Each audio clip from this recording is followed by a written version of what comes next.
Hello, welcome to another edition of Chris Speaks. I'm going to do something a little different, and I'm going to just talk about something that's on my mind and just go freeform here.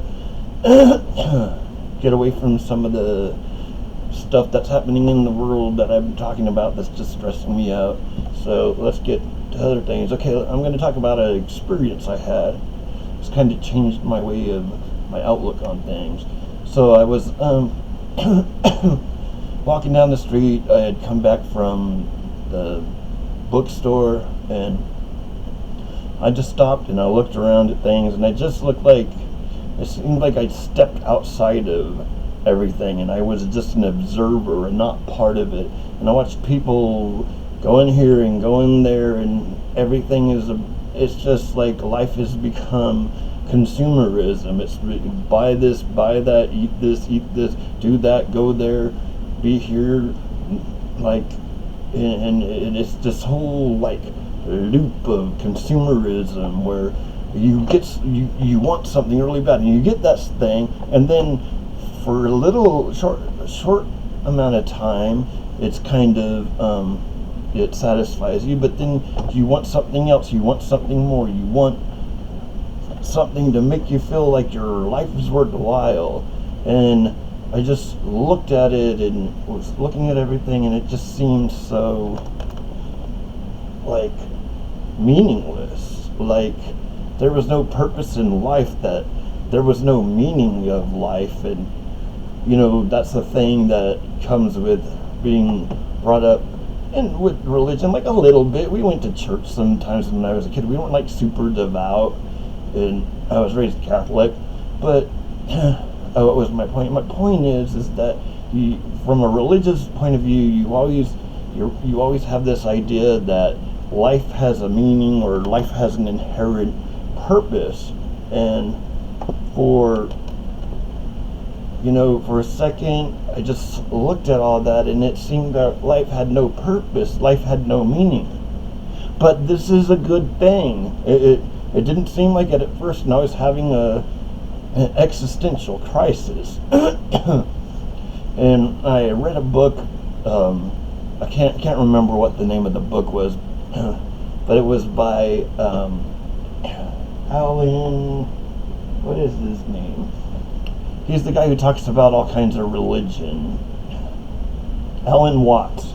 So I read this thing by Alan Watts, and he was saying that basically life might not have meaning, but that's okay. And then I saw a video by this guy named Sadhguru, and Sadhguru said that not only is it okay, it's a good thing. That meaning, and what I got from this is, if life has no inherent meaning, then it has any meaning that you give it. So that's great, because life becomes this thing that has any meaning which you put upon it. So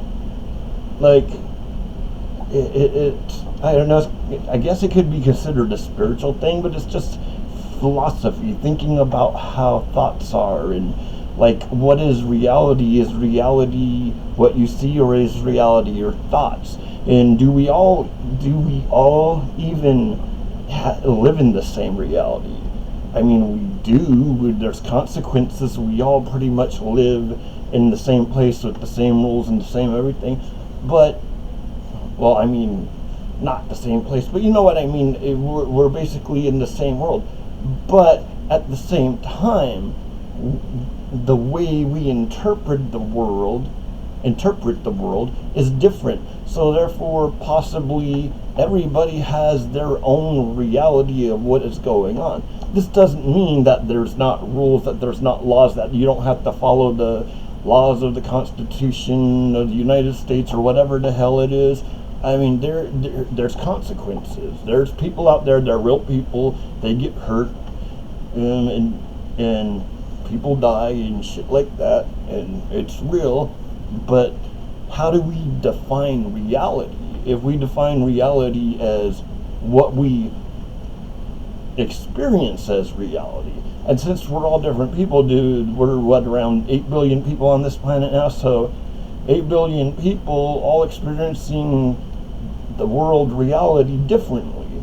So therefore, this thing of there's reality and then there's the observer, and the observer's interpretation of what they see changes the reality which we're in. So, I mean, this is more of a philosophical idea.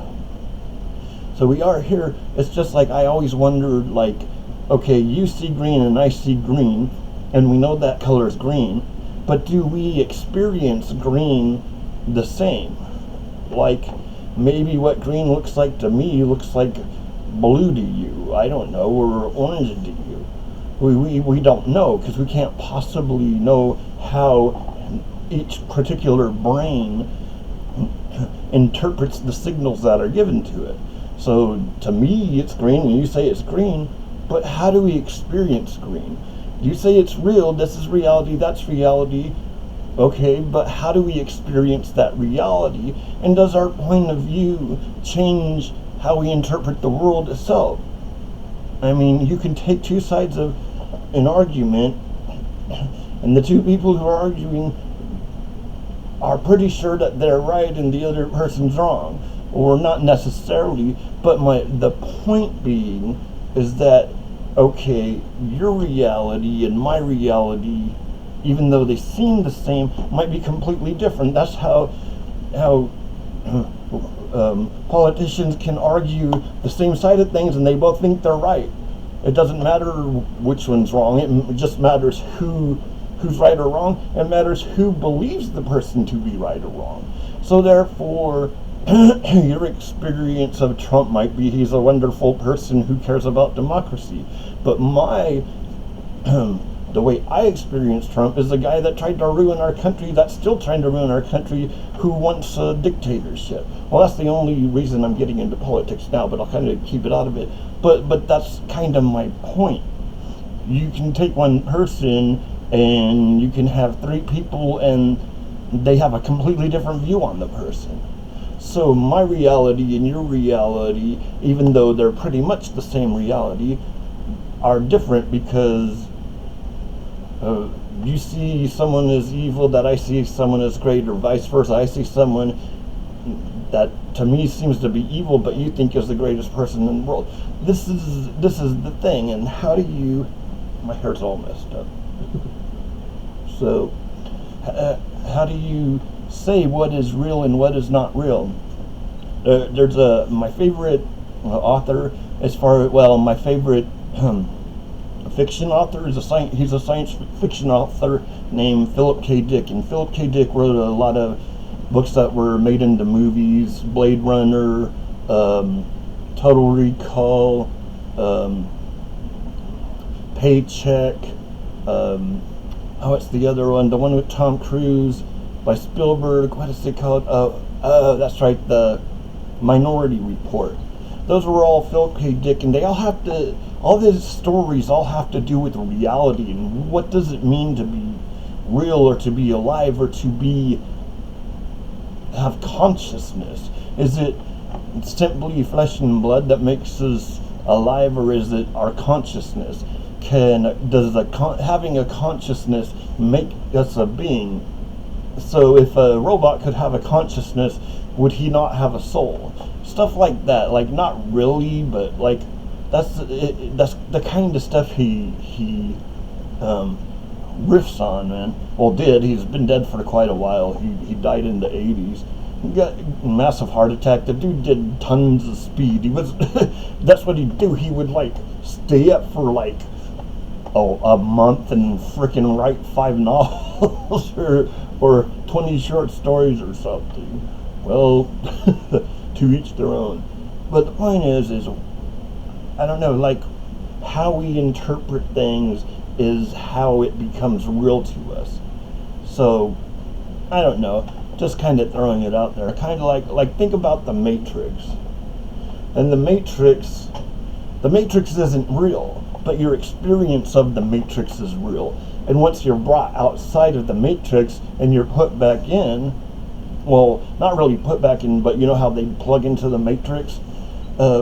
It changes the person who's been taken out and then put back in. no longer sees it as a reality, no longer interprets things the same because they know it's not real. So, how do we know what is real and what is not real? Kind of a real, like, existential idea here. I don't know. I'm just throwing something out there. So, like, I mean, do we all even see reality the same? I mean, maybe we do, maybe we don't. And yes, there is one reality as far as if you want to talk about real physical, tactile reality, yes, this is it. But when we go into consciousness, what does it mean to be conscious? What does it mean to be sentient? What does it mean to think? I think, therefore I am. Or I am, therefore I think. Either way, it kind of works. It's like, because I feel that I'm alive, I am alive. Well, what does that mean? If a machine or, I don't know, a computer program thought that it was alive, does that make it alive? Does that make it sentient? Does that make it a thinking, caring thing? And I mean, does that mean just conscious, or does it mean to have feelings? And is it possible to make a machine that's more like on the yes, this is kind of going science fiction. Could a machine have consciousness? And therefore, if it had consciousness, would that make it alive? Would that make it real? Would that make it a being? Or are we just, I don't know, like, whatever. Okay, I don't think I'm gonna go much further with this because, it's kind of free form, freestyle here.